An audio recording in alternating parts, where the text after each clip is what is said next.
Deputy McAuliffe. And I want to continue the line of questioning which Deputy Dillon raised in regards to media, because the pandemic has been a huge pressure point for all media outlets, but it also has displayed a huge resource, good quality, both public and private media organisations play, and the way that they helped communicate the messages during the pandemic. I suppose Deputy Dillon was speaking about local newspapers and local radio stations, but unfortunately in Dublin there's almost a complete absence of local media, and I think it's a real challenge, but it deprives the Dublin area of spaces where they can debate really important topics that are relevant to the city. So in terms of my own area, we have 2 local free sheet papers which are under huge financial pressure.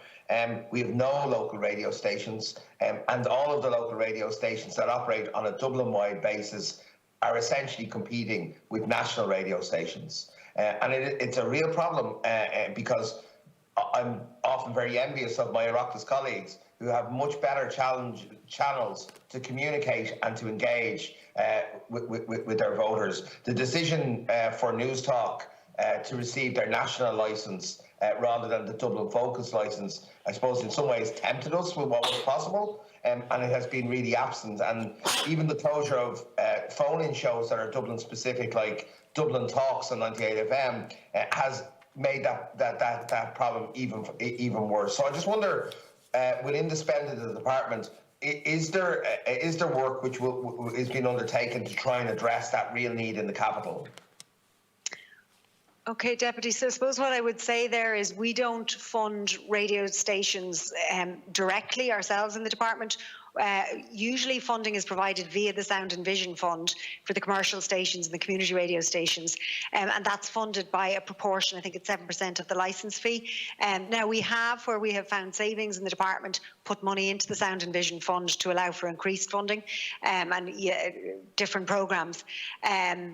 I know, like, for example, in Sound and Vision, Round 36 in December last year allocated 670,000, I think, to 22 community radio projects. But I am conscious, I suppose my own background was originally in radio and myself, actually, so I am very conscious of that ecosystem that's out there and where the ecosystem isn't out there. Obviously, these are policy matters. And again, as I say, government has taken a decision now to get into a broader policy space in relation to media, not just broadcast and not just public service broadcasting, but the future media itself.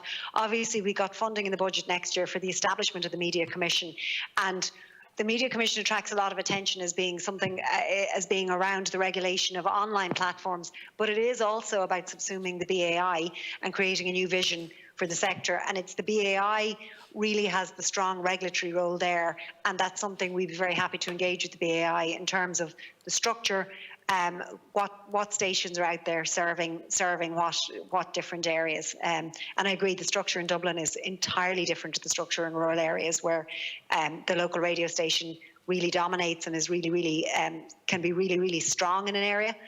So it is something we're very cognizant of. It's interesting you raised the Future Media Commission, because there has been a lot of discussion around online platforms, and unfortunately online Facebook forums have become the predominant form of local community news. And the difficulty with that is it carries with us all of the threats that social media brings, while at the same time giving local communities really good forums. Those forums are massively open to both political and to malignant manipulation. And so I really think a strong Dublin media, both in local print and local radio, is a massive policy gap. And while I accept it's the Broadcasting Authority's role, I do believe that within the broader work that's being done in the Future Media Commission, we need to look specifically at the capital. Could I turn separately? Sorry, if you want to respond to that? Yeah, just maybe to say we got in budget 2022, we got 5.5 million for the establishment of the Media Commission.